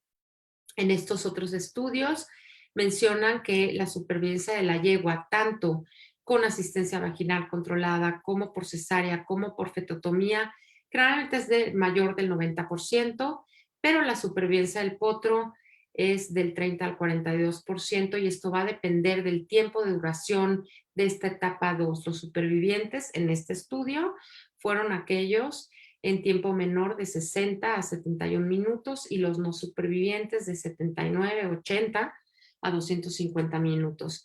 Y también, una vez que el potro está muerto, pues es importante salvaguardar y tratar de no realizar trauma del tracto reproductivo de la yegua, porque esto va a afectar a su fertilidad. Se observan estos estudios que después de este trauma del tracto reproductivo, únicamente 50-60% pudieron gestarse y de estas el 40 al 60% tuvieron potros vivos. Entonces, lo que deduzco aquí es que es muy importante primero reconocer nuestras habilidades. Yo reconozco que no soy una experta en reproducción y por eso intento 10 minutos y si no, pues trato de que el procedimiento sea otro, distinto. Importante predecir o prevenir las complicaciones que pueden ocurrir en estos partos y también, bueno, pues tratar de evitar este tipo de traumas en el útero, porque esto, bueno, afectan ya la vida futura de ese animal dedicado a reproducción. En cuanto a la esterotomía o cesárea, es un procedimiento que se realiza bajo anestesia general en decúbito dorsal. Realmente es el mismo procedimiento que se realiza para una celeotomía exploratoria. Una vez incidida en la línea alba, bueno, pues se localiza el útero y se exterioriza el cuerno uterino grávido para entonces ver dónde están las extremidades posteriores. Aquí si buscan en la literatura no van a encontrar que se hace una incisión de 10 a 20 o de 10 a 30 centímetros. ¿Por qué? Porque esto depende del tamaño del potro. Entonces tiene que localizar el tarso y el menudillo y esa es la longitud de la incisión. Una vez exteriorizado el potro, tiene que haber un equipo de medicina interna que reciba el potro para su atención, mientras que los cirujanos se van a dedicar a continuar con la cirugía. Se tiene que ligar el cordón umbilical. Importante, a diferencia de las vacas, en vacas puedes suturar la placenta con el útero. Aquí es importante separar la placenta del endometrio, o sea, el coriolentoides del endometrio de 3 a 4 centímetros y después suturar. Como esto sangra mucho, hay que realizar una sutura hemostática primero, que es una sutura en candado alrededor de toda la incisión, y después realizar una sutura de aposición y una sutura de inversión. Importante lavar la cavidad abdominal de 10 a 15 litros después de este procedimiento y checar otras estructuras. Muchas veces es bastante común que el colon esté desplazado e impactado, entonces es importante obviamente también revisar esto y después, bueno, el cierre es normal. En el posoperatorio generalmente es muy similar al posoperatorio de yeguas o caballos con cólico. Hay que poner fluidos intravenosos, antibióticos, antiinflamatorios, checar el pulso digital. Yo muchas veces en estos casos pongo vendajes abdominales para evitar que el potro vaya a lacerar o lastimar la incisión abdominal en esta zona. También, bueno, como no se retira la placenta, es importante dar oxitocina y realizar lavados uterinos de 3 a 4 días, una vez al día en el posoperatorio inmediato. Está esta incisión, que es la incisión de Marcena, que esta se realiza en el cúbito lateral. Es una incisión abdominal baja desde un punto posterior a la última costilla hasta un punto delante del pliegue del flanco. No es una incisión común, pero me llamó la atención porque está descrita desde 1960 y hay un artículo de la India en donde realizaron una cesárea por medio de esta incisión en una yegua que estaba hipotensa y muy débil y pensaron que el anestesiarla de manera general iba obviamente a matar a esta yegua. Entonces realizan esto bajo anestesia local en bloqueo en L y asombrosamente tuvieron éxito. Entonces se las comento para que sepan que, bueno, pues existe. Obviamente hay que tratar de realizar la otra técnica, pero bueno, existe esta y es importante saberlo. Y bueno, esto es una yegua, cuarto de milla, 5 años de edad, receptora de un potro árabe. Estaba a 10 días de la fecha probable de parto. Comienza con signos de cólico y la refieren al hospital con esta signología. Estas yeguas son muy difíciles de evaluar, se le puso la sonda nasogástrica, no había absolutamente ninguna normalidad, el ultrasonido es difícil, la palpación rectal es difícil y también la paracentesis, entonces hay que tener un alto grado de observación. ¿Qué puede estar pasando en estos animales? Bueno, es un problema gastrointestinal en donde la yegua está impactada o está desplazada del colon, tiene una torsión uterina, está abortando o está pariendo. Entonces, ¿qué es lo que está pasando? Yo no me quiero precipitar a tomar una decisión inadecuada porque si yo opero esta yegua, no puedo sacar al potro antes de tiempo, es decir, yo no puedo operar esta yegua de cólico, si es que era un problema de colon, arreglar todo lo que tiene en el colon y después hacer una cesárea, porque esta yegua no está a término y ese potro va a morir. Entonces, en este caso yo tendría que operar, cerrar y esperar a que la yegua para y esto implica que tenga una incisión enorme en el abdomen ventral y ella va a estar pujando. Entonces, es una decisión muy complicada. Esta yegua no había desarrollado la glándula mamaria, no tenía cera en la glándula mamaria. Como se acuerdan, esto comienza a los 4 o 6 días antes de parir, comienzan a tener este desarrollo de glándula mamaria. A los 4 días antes de parir la cera, ella no tenía nada. Es importante estar checando la frecuencia cardíaca de la yegua en comparación con el potro, y acuérdense que conforme el parto se acerca, la yegua de tener una cardíaca de 40, 48 sube a 60, 70, y la cardíaca del potro antes tenía 120 y conforme se acerca el parto baja a 100, 90, incluso 80. Ahora, si la cardíaca es de 40 en el potro, entonces sí podríamos llegar a pensar que está abortando. Esta yegua tenía además secreción sanguinolenta por la vulva. Esto puede ser, pues sí, por un aborto, puede ser por una infección o puede llegar a ser porque tiene varices. Entonces hay que también determinar este aspecto. Es importante, algo que nos puede ayudar mucho es tomar la poca secreción que podemos llegar a obtener de la glándula mamaria, medir el pH, calcio, potasio, sodio y cloro. Y 24 horas antes de parir vamos a tener disminución del pH, disminución del sodio cloro y aumento del calcio y potasio. En estas yeguas generalmente lo que hice, bueno, en este caso es administrar fluidoterapia. Hay que tener mucho cuidado con los antiinflamatorios o analgésicos como Flunixin, no administrar mucho, es mejor administrar antiespasmódicos y tratarla como una placentitis con sulfa, trimethoprim y progesterona.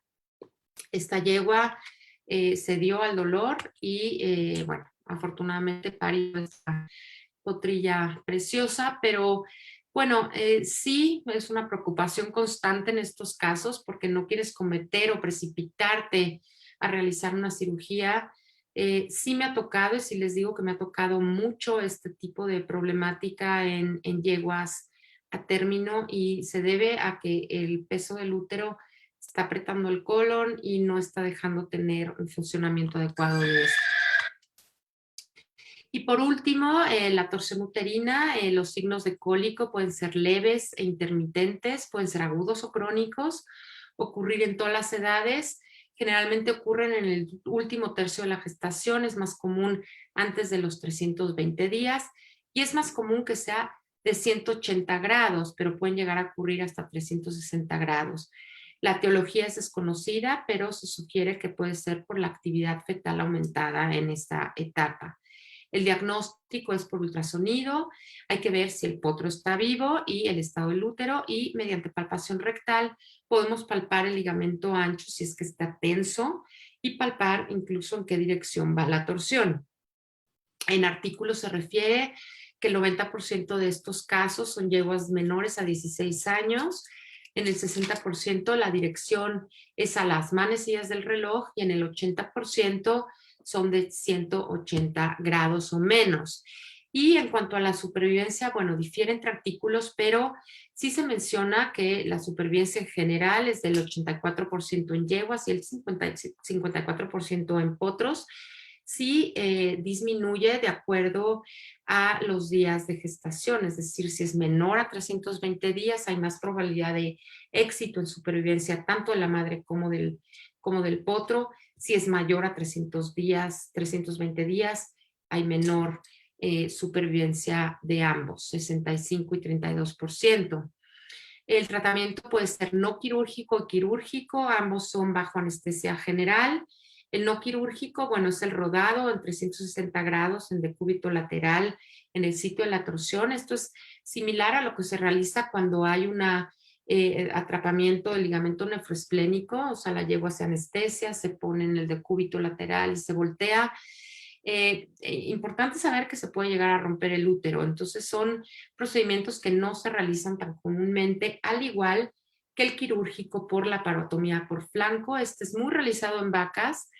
En yeguas de menores de 320 días de gestación tienen mayor índice de supervivencia, pero es complicado. La incisión se tiene que hacer del lado de la incisión, de la torsión, perdón, y bueno, es complicado voltearlo, no es tan sencillo como en vacas, y el tratamiento supremo es la histerotomía. Esta es una yegua mixta de 5 años. El veterinario había diagnosticado torsión uterina, el potro ya estaba muerto desde hace días.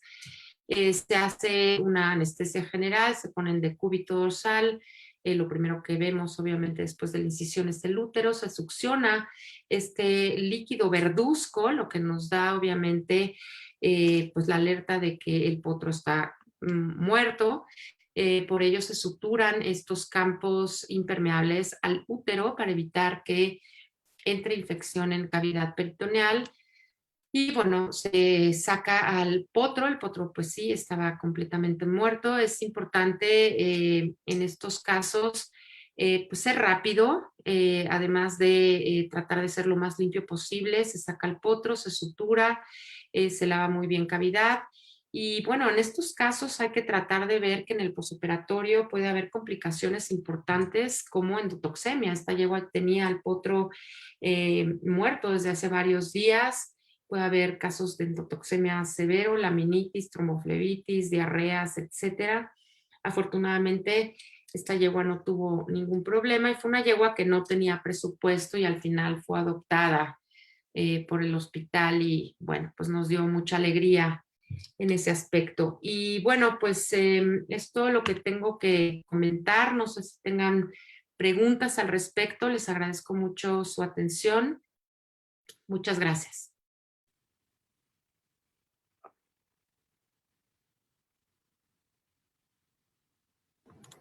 Aquí estoy, doctora. Muchas gracias. Pues muy interesante la charla. Muchas preguntas. Bueno, no son muchísimas, pero sí hay algunas preguntas. Vamos a leer muy poquitas porque nos queda poquito tiempo y todavía tenemos que hacer la dinámica. Gracias, doctora. De verdad estuvo muy padre este tema sobre todo de reproducción, y cuando veo a los neonatos me encantan mucho tanto los potrillos como los cachorros y los gatitos. A todos nos encantan los bebés. Pues vamos a ver si hay algunas preguntas por aquí. Vamos a ver, voy a leer algunas, se fueron contestando, pero dice Moravia Amor, buenas noches, doctora. Excelente presentación. En su experiencia, ¿cómo podemos diferenciar un hematoma ovárico de un tumor? Bueno, pues es complicado. O sea, generalmente no es tan común observar hematomas ováricos. Lo más común que encontramos en yeguas, y sí te lo puedo decir porque llevo muchos años operando yeguas con patologías, es el tumor de células de la granulosa. Entonces, si tenemos dudas, lo que hay que hacer en ese momento es realizar quizás ciertas pruebas, como lo que les comentaba de la inhibina, para ver si es un problema de tumor o es otro tipo de problemática, ¿no? Pero bueno, hay que irse por lo básico. Lo común es que ocurran este tipo de tumores, ¿no? Que es lo que sucede en la mayoría de los casos. Tumores de la granulosa son más comunes. Ok, doctora, muchas gracias. Dice que Augusto Navarrete, ¿qué AINE y opioides se pueden ocupar durante la gestación y el parto? Claro, si es que son requeridos. Pues mira, sí se pueden llegar a ocupar flunixin, no a grandes dosis. Obviamente, pues depende para qué lo utilices, pero entre menos, mejor. O sea, entre menos mediques a la yegua, mejor. En esta yegua que les comentaba que me enviaron por cólico, ya le habían puesto 3 dosis de flunixin y pues casi me infarto porque es muchísimo para ellas. Entonces, entre menos, mejor. Hay que tratar de diagnosticar y hay que tratar de ver qué tipo de medicamento es el mejor. Se pueden, si es un cólico en donde pensemos que el problema está en colon mayor, pues se puede indicar, como en este caso, antiespasmódicos, ¿no? Que obviamente no son AINES. Podrías incluso utilizar firocoxib, pero pues sí depende. Primero es diagnosticar, ver qué problema tiene y ver si realmente requiere ese medicamento. Y como les digo, entre menos se medique, mejor es el resultado. Ok, doctora, muchas gracias. Preguntan aquí también qué tipo de sutura utiliza, es que dice qué tipo de hilo, qué tipo de sutura utiliza en las ligaduras, doctora Beatriz Parra. Pues yo generalmente no pongo ligaduras, la verdad. Yo utilizo la técnica semicerrada sin ligaduras. Es la técnica que aprendí y que me ha dado buenos resultados. Sé que a veces da un poco de miedo si el caballo no va a ser monitorizado en la etapa posoperatoria, ¿no? Como les decía, cuando vas a comunidades. Lo mejor es utilizar suturas pequeñas, 2 ceros o del cero. Yo creo que las suturas grandes 1 y 2 crean mucho más problemas, sobre todo de esto que les comentaba eh, eh, del cuerpo extraño, ¿no? De infección. Entonces, 200 es una sutura adecuada, absorbible, estéril. Muchas gracias, doctora. Sí, 2 ceros. Se me haría pequeña para vasos tan grandes, ¿no? Bueno, estoy acostumbrado a ver estructuras más pequeñas. Pues sí, pero ese es suficiente, ¿eh? O sea, realmente es suficiente. ¿Y cómo le hace, doctora? De verdad de verdad como admiro la capacidad de los cirujanos de animales grandes. Eh, a mí me tocó operar una vez un perro con torsión gástrica, fila brasileiro. Estaba enorme y yo veía enorme todo. Yo no me imagino cómo se debe ver una cirugía de este tipo y para cargar el ciego y todo. ¿Cómo lo No, hacen? sí, es mucha maña más que fuerza, pero sí, sí necesitas. A veces te sube la frecuencia cardíaca a 240 al tocar el colon. Pero bueno, a mí mira, cuando opero animales pequeños como, pues no sé, un potrito, un pony, digo, ay, pero qué pequeño está el intestino, qué pequeño está todo, como que ya te acostumbras a lo más grande, ¿no? Pues hay Claro, veterinarios para todo. para todo. Y hablando de frecuencia cardíaca, preguntaban que por qué disminuye la frecuencia cardíaca en el potro durante el parto, dice Fer Martínez.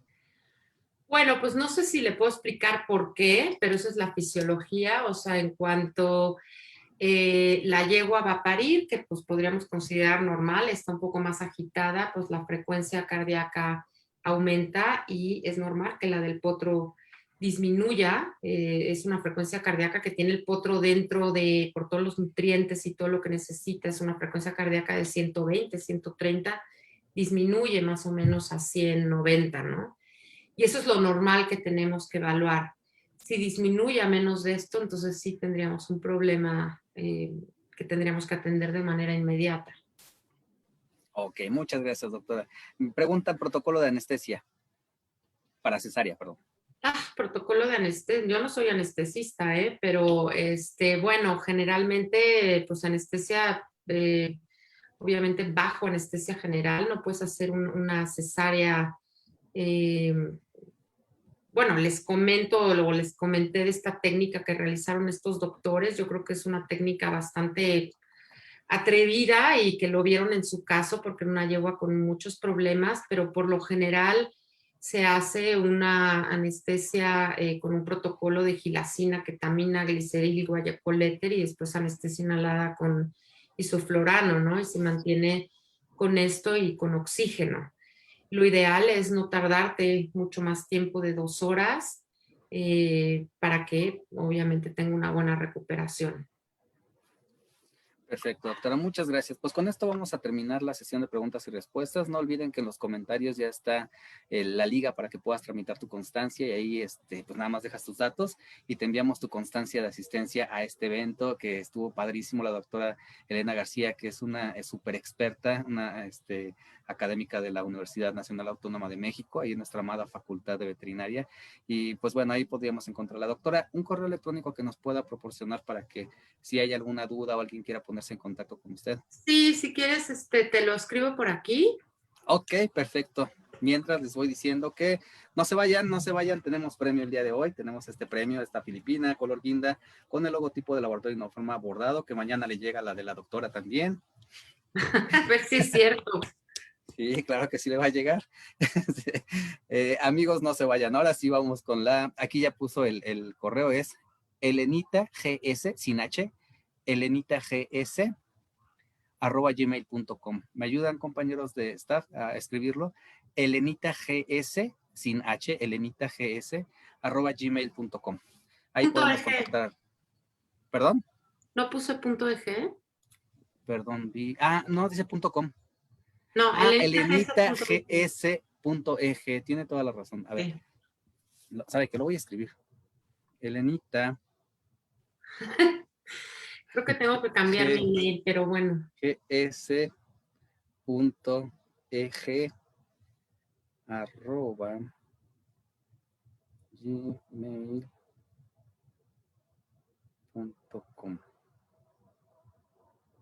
Todo con minúsculas, ya lo acabo de poner.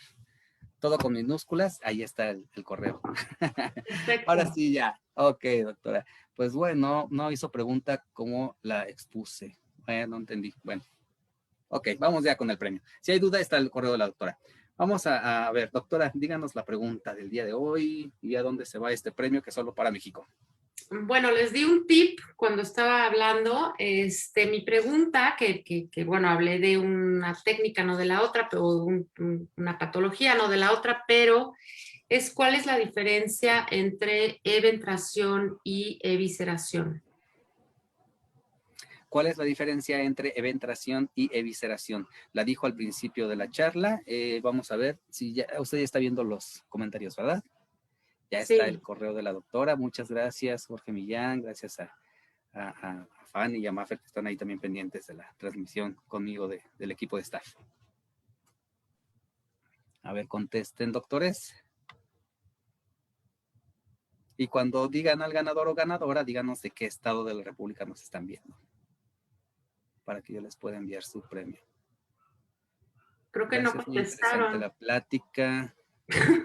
No quieren premio, me la quedo yo. A ver, ¿cuál es la diferencia? Ahí está. Carlos Baltasar, eventración es sin salir del tejido y evisceración queda expuesto al exterior. Exacto. Luis Cerón. Exacto, se la dejamos a Carlos Baltasar. Sí, exacto. Es que lo usan indistinto y sí es algo que tenemos que utilizar bien. O sea, evisceración es cuando salen las vísceras hacia el exterior, eventración, hay salida de las vísceras, pero hay piel cubriendo o algún otro tejido cubriendo. O sea, no están en su posición normal, pero están cubiertas por otro tejido. Y es importante diferenciar eso. Les agradezco. ¿Quién fue? Carlos Baltasar, dinos de qué estado de la República nos estás viendo. Carlos Baltasar, que es el ganador. Muchas felicidades. Felicidades, Carlos Baltasar. Nada más que nos digas de qué estado de la República. Y con esto terminamos el día de hoy. Nos veríamos el próximo miércoles con otra charla para pequeñas especies y jueves también para animales de producción. Tenemos pues buenos temas también la semana que viene. Carlos Baltasar ya nos dijo dónde está. Aquí está. De Veracruz. Veracruz. Hola, Veracruz. Veracruz. Me encanta Veracruz. Carlos Baltasar. Carlos Baltasar es el mismo que ganó ayer. Creo que sí, ¿verdad? Bueno, Veracruz. No, es que me suena. Bueno, pues bueno, felicidades, Carlos. Te hago llegar tu regalo. Muchas gracias. Mis compañeros te van a contactar por Messenger. Recuerda que ahí vamos a dar los datos. Doctora, muchísimas gracias por su participación, por esta presentación tan bonita que nos gustó a todos. Muy buenos comentarios. Si tiene tiempo, dele una revisada a los comentarios, que tiene muy buenos comentarios usted. Y algo para despedirnos, doctora. Pues no, muchas gracias a ustedes. Yo creo que hay que seguir realizando este tipo de pláticas. Qué padre que lo haga laboratorio y tú con toda tu proyección. Te agradezco mucho, José. Y bueno, pues aquí estamos para lo que necesiten y cuídense mucho todos. Hay que seguirnos cuidando en esta pandemia para seguir aportando cosas nuevas y seguir cuidando en este aspecto a nuestros caballitos queridos. Tan hermosos los caballitos. Espero mi Filipina, José. Aquí está, se la mando de una vez. Sí, claro que sí, doctora. Mañana le llega, se lo prometo. Bueno, muchas gracias, doctora. Buenas noches, que descanse. Gracias. Nos vemos Un abrazo pronto. a todos y gracias. Igualmente, doctora, hasta luego. Pues queridos amigos, ya saben, todos los miércoles pláticas para animales de compañía y todos los jueves pláticas para animales de producción.